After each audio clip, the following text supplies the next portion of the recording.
Je profite maintenant du fait d'être au violoncelle pour vous montrer la chose suivante. Je puis accorder les cordes successives par quinte naturelle. Ça veut dire que je vais accorder cette corde de façon que sa deuxième harmonique, l'octave, ait exactement la même fréquence que la troisième harmonique ici.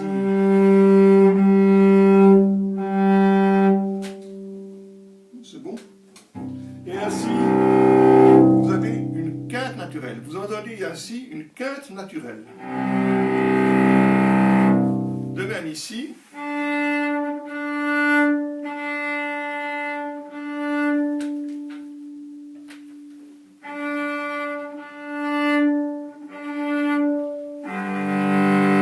Quinte naturelle. Ici, du ré au la.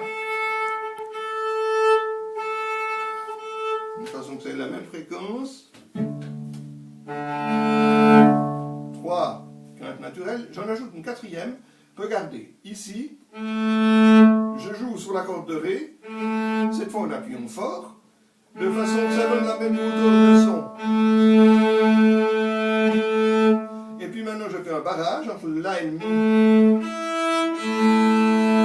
Et là j'ai donc obtenu une quatrième quinte naturelle. Écoutez maintenant cet intervalle, 2 octaves plus une tierce majeure qui est différente de la tierce majeure naturelle, parce que c'est une tierce qui est obtenue par succession de 4 quintes naturelles. C'est ce qu'on appelle la tierce pythagoricienne. Écoutez la différence. Et puis, il y a une différence de timbre, mais il n'y a pas seulement la différence de timbre, vous entendez bien que la hauteur du son n'est pas la même.